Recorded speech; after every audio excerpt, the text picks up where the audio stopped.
Anita, how do you do? Nice to meet you. What's your Good.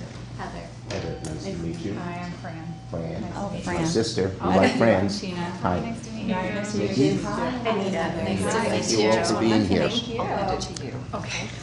Okay, thank you. And we expect both Senator Warren, who is going to lead this off, but she's a little delayed, and Senator Booker in a little while. But thank you all for being here today. Many of you are.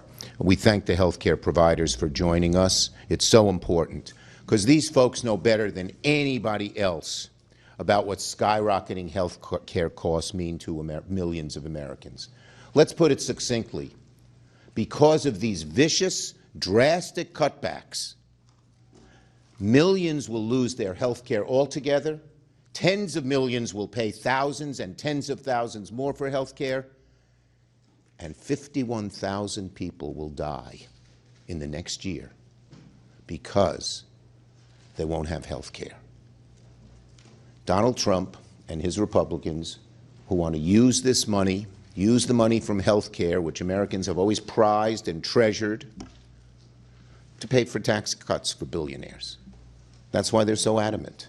The billionaires have a stranglehold over the Trump administration and over the Republicans in the Senate and the House. These are not just numbers on a chart. I don't know if we have, no, we don't have a chart here. But these are not just numbers on any chart. They're real. This Friday, as window shopping occurs, window shopping starts today, tens of millions of American families are going to gather around the kitchen table and say, what are we going to do? We can't afford an extra $10,000 or $20,000 a year. But we can't go without health care. What if our kid or our partner gets sick and there's no doctor? Or what if we have to cut back so badly on our health care that we have to go to a doctor 100 miles away or a hospital 200 miles away? What are we going to do? This is not just an ordinary conversation people will have. This is just frightening, devastating. It's like you'll walk around with, if people who experience this will walk around with a hole in the pit of their stomachs and say, what are we going to do? And today, we're only 3 days from open enrollment, as you know.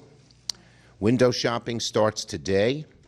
People are, for the first time, logging in to see what they're going to pay. And it's going to be devastating.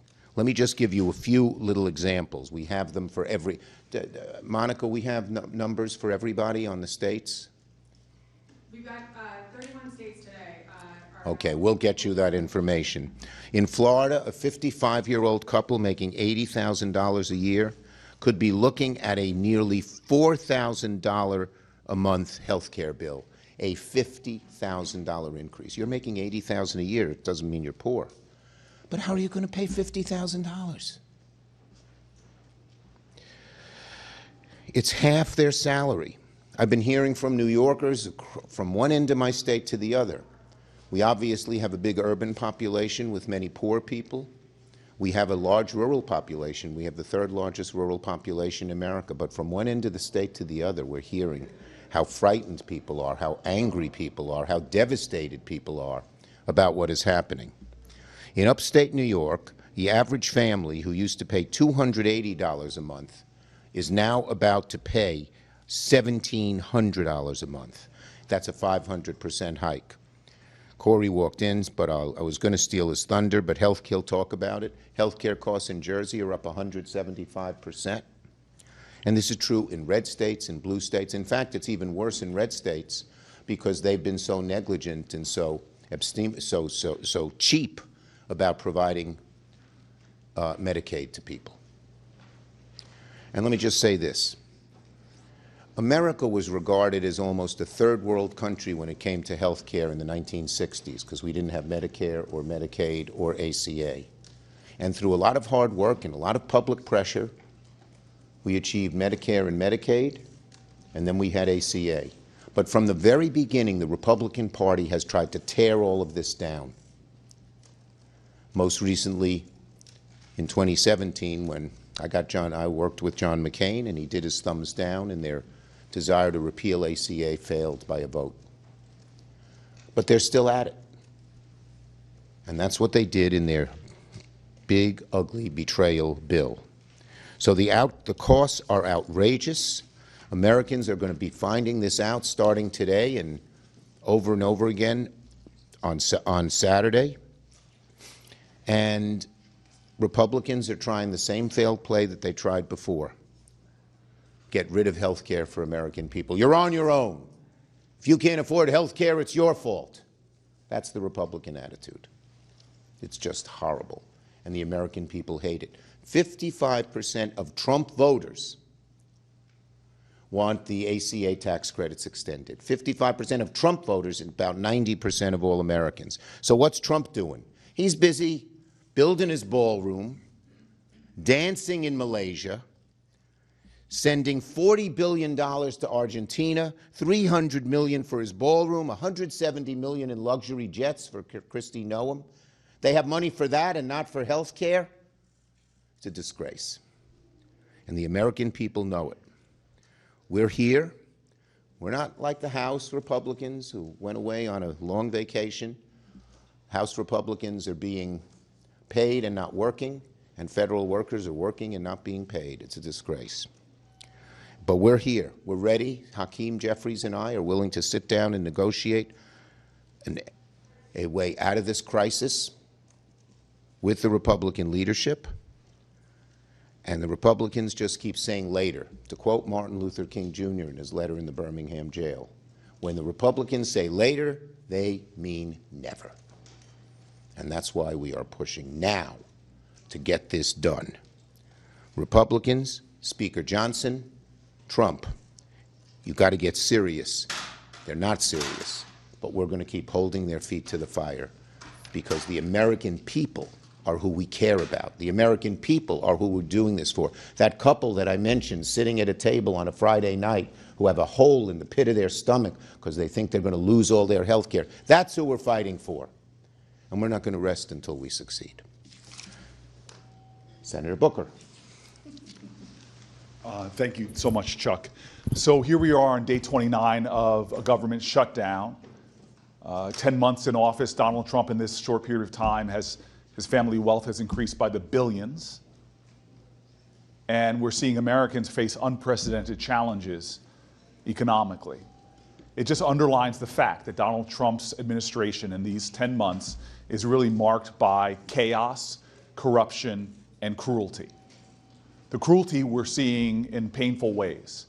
Their big, beautiful bill, so-called, has already taken a battle axe and cut almost $1 billion out of feeding programs for Americans. These are working families who already, because of the skyrocketing costs of rent or their mortgage or energy costs, are already dependent upon programs that are being cut by this administration. It is cruelty that now is being compounded by what we're seeing with the end of the ACA subsidies as people are seeing what that means. In my state, New Jerseyans are going to pay over 170% more for their health care. I've talked to families up and down my state, and their stories are painful, if not agonizing, because you hear parents, talk to a family with a special needs child, having to make the most difficult decision. We cannot afford health care for everyone in the family, so now we're trying to figure out which one of the two of us, the parents, should go without health coverage, or perhaps both of us. There is fear in my state of not knowing how you make tough choices, go deeper into credit card debt to cover healthcare costs, make a decision about whether to buy your prescription drugs that you need as the parent and still try to get food on the table. Americans are seeing the sticker shock of healthcare that is skyrocketing because the Republicans refuse to do anything about the problem. There are painful days ahead for Americans who are already enduring the leadership of this administration that is kneecapping American farmers, hurting American companies, causing so much pain for American workers. As people's energy costs go up, grocery costs go up, and now their health care costs skyrocket. This is an administration that is about corruption, chaos, and cruelty. They should come to the table and negotiate with us.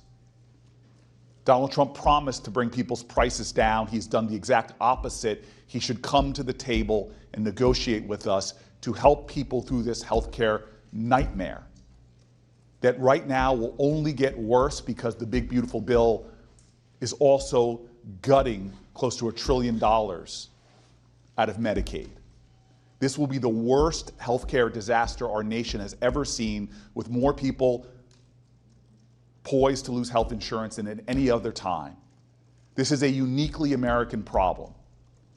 The number one reason people go bankrupt in America is still their healthcare costs. This does not happen in Canada, does not happen in England, does not happen in France, does not happen in New Zealand. This is an American problem of the Republicans making, and we're demanding that they do something about the pain and the hurt that American families are experiencing and the fear as they look at their health care costs going up in my state well over 100%.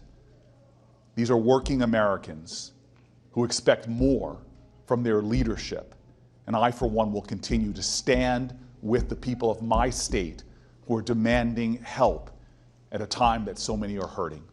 I'm excited to bring up my colleague, truly someone who understands that you can't lead the people if you don't love the people, Senator Tina Smith. Well, good morning. I think it's still morning, everyone, and thank you so much, Senator Booker. And I want to also particularly thank the folks standing behind me who aren't from Washington, D.C., to tell us about what people are really talking about. And, you know, I think that for most Americans, healthcare isn't about politics. It's personal. Is your family healthy? Are your children healthy? Can you get in to see the doctors and the providers that you want? Can you afford to get the care that you need? And I think it is also true that most people in this country would agree that our healthcare system is broken. It takes too long to get what you need, it costs too much, and it might not even be there when you need it.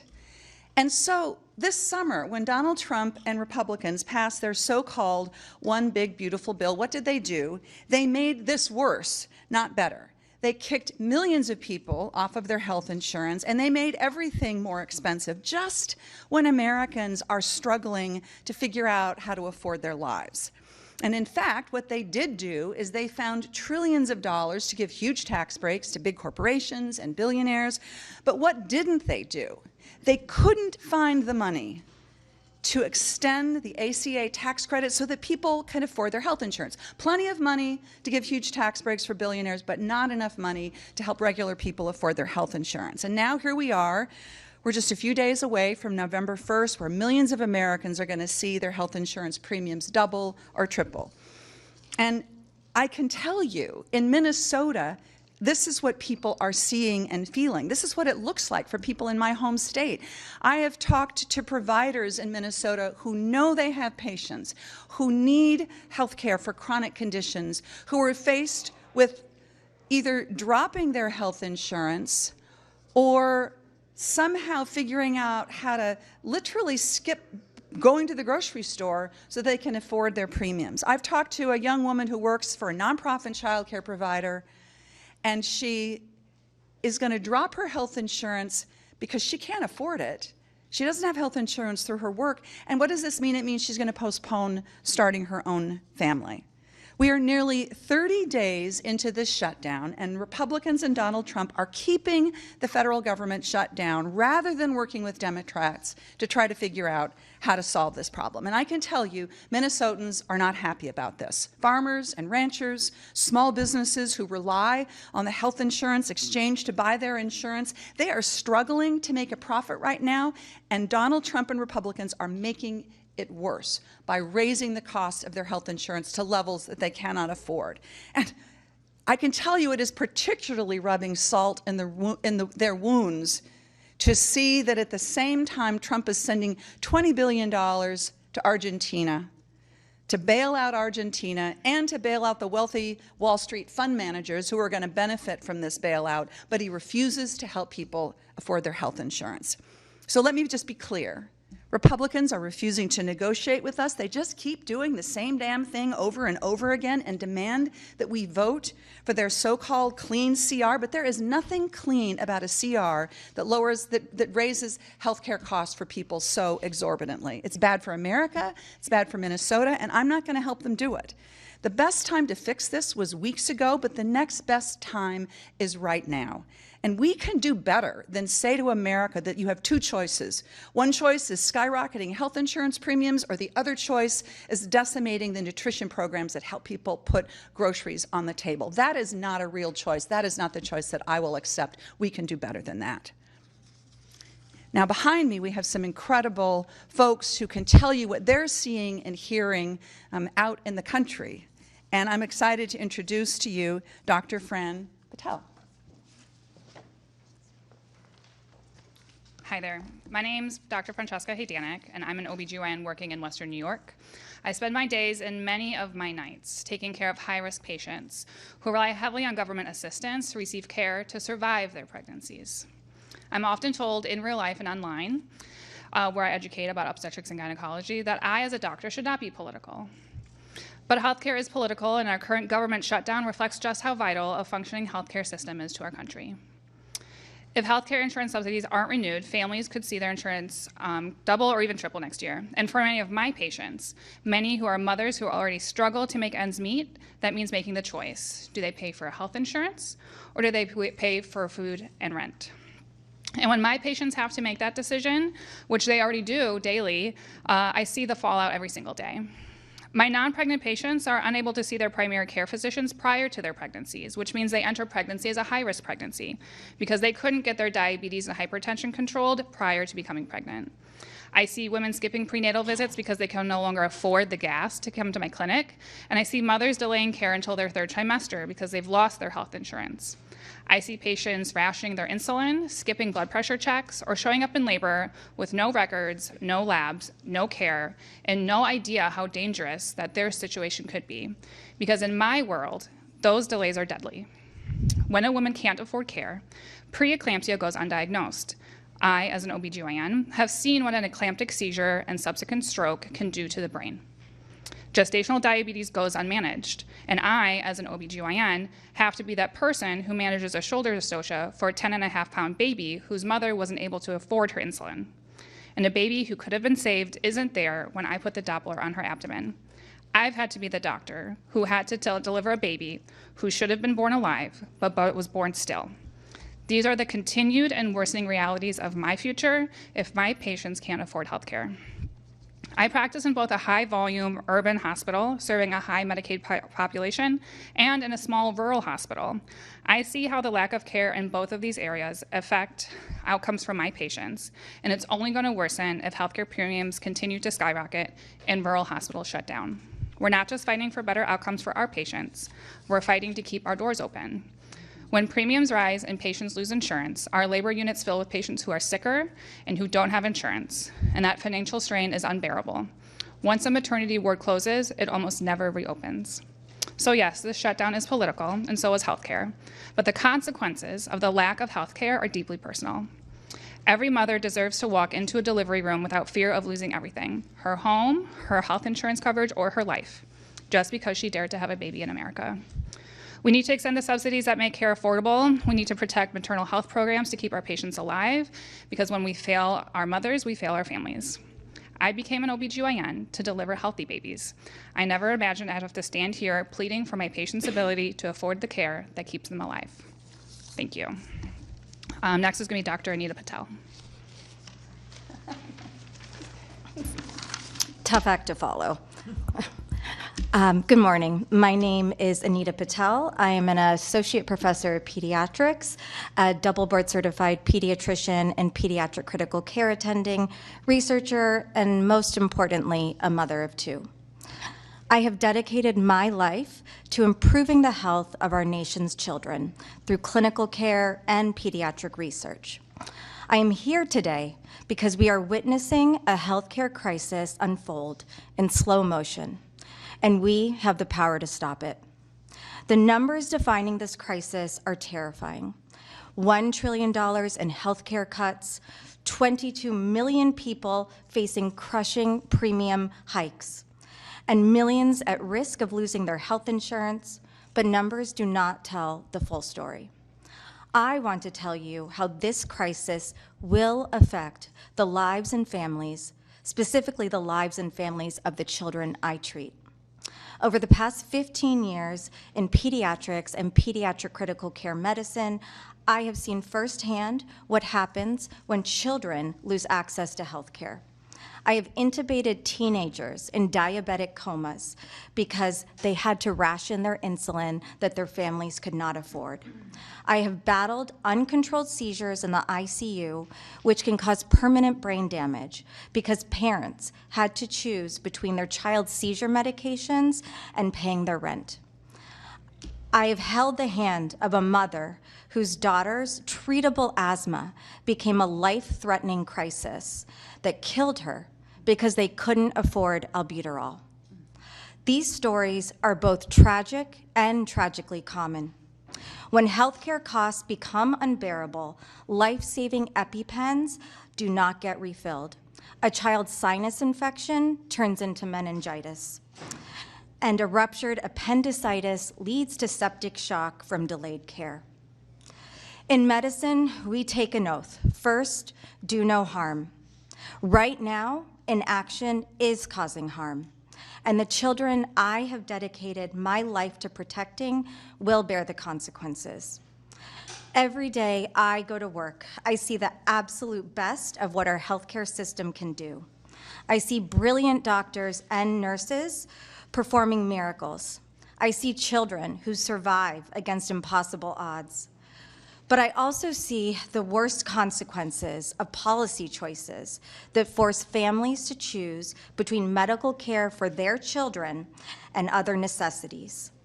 I am here to warn you, Congress's inaction is about to unleash an avalanche of suffering on our nation's children. As both a doctor and a mother, I am proud to stand with Senator Warren and these Democratic leaders who are fighting for health care for our nation's families, and most importantly, the future of our nation, our children. Thank you. Thank you, Dr. Scott. Thank you.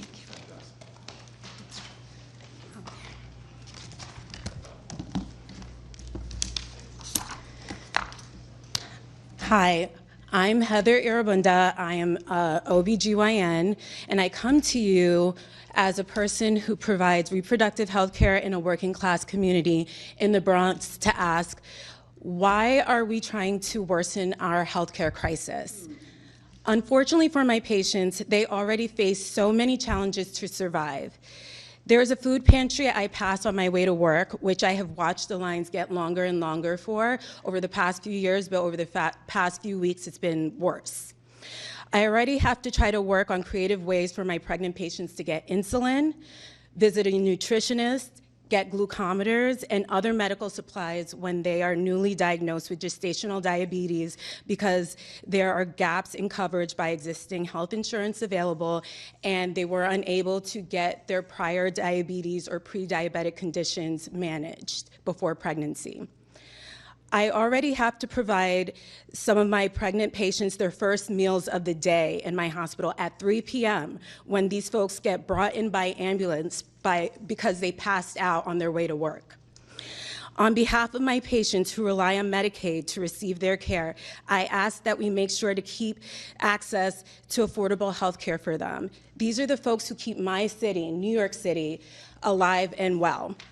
And it's already really, really hard for them to afford health care and food and housing and transportation. A lot of times my patients can't come to their prenatal appointments because they can't afford the $2.90 to take the bus or the train. Let's not make it harder for them. These folks are my neighbors, they're my friends, they're our friends, and they're valued members of our communities. Thank you.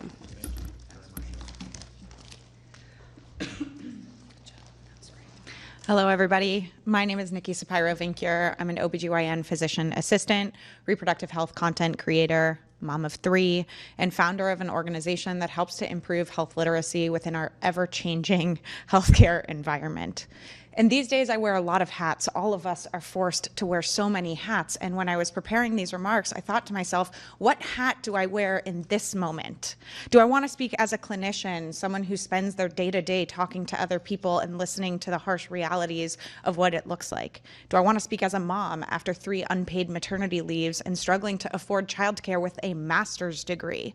Do I want to speak as a content creator, trying to reach the people who are tired of politics and struggling to figure out how they continue to afford their life when we got into this because of the price of eggs? Or do I speak as a nonprofit founder, trying to rebuild health literacy and helping people survive in this healthcare system that is falling apart? Or do I speak on behalf of all of our clinicians who, let me remind you, have been so burnt out since the COVID crisis 5 years ago, and we still haven't crawled out of the deep depression that most of us clinicians sit in? And the truth is, I can't pick one. I don't have the privilege to wear a single hat at any given time. Because right now in America, every single thing is connected. To want healthcare is to want food, is to want community, is to be a mother, is to be a politician. It's all the exact same.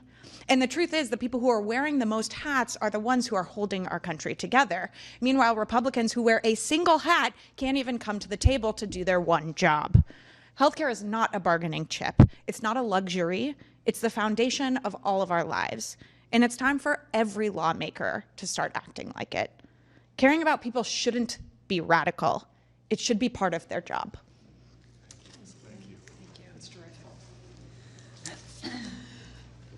We're in the middle of a healthcare emergency, and it is an honor to be here today with clinicians who are on the front lines in dealing with this crisis. It is an honor and it is a responsibility. We are here trying to protect access to healthcare for 15 million Americans. We are here to try to keep our healthcare system at least a little bit affordable for millions more people. And where is Donald Trump and the Republicans? They would rather shut down the government than have to address this healthcare crisis and try to make healthcare more affordable for Americans. Look, I'm not going to defend our current healthcare system.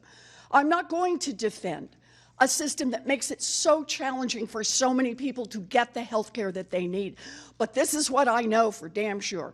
Donald Trump and the Republicans are not going to make that system any better. They want to withdraw millions of people from having access to healthcare. And that is not only going to hurt those people and their families directly, it's going to hurt everyone. Because the consequence of this is to shut down community health centers, is to shut down rural hospitals, is to shut down labor and delivery rooms as a way to try to save money in our hospitals. It's to start to bring the entire healthcare system down. And sure, if you're a billionaire, shoot, you can buy your own hospital. You can get as many people to treat you as needed. You can take care of yourself and your little family. But for everybody else in America, we depend on an interrelated healthcare system. And telling 15 million people that they're going to lose access to their health insurance and their health care coverage, and millions more are going to have to make the decision whether to have health insurance or whether to pay the rent, is going to cause our overall health system to get worse for everyone who is not a billionaire. So Democrats are here because we are fighting back.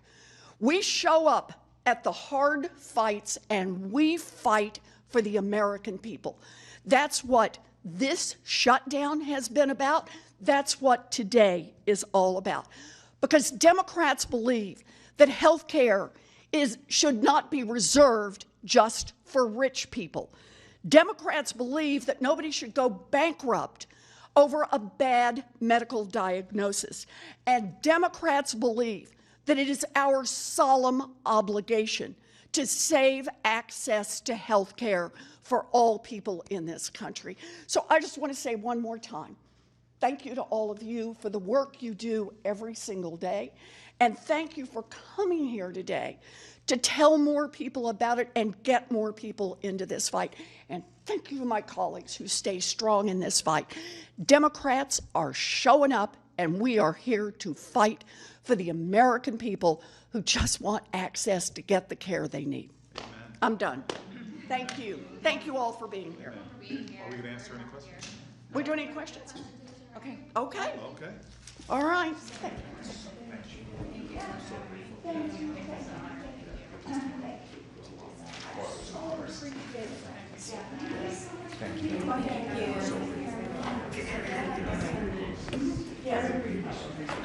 you.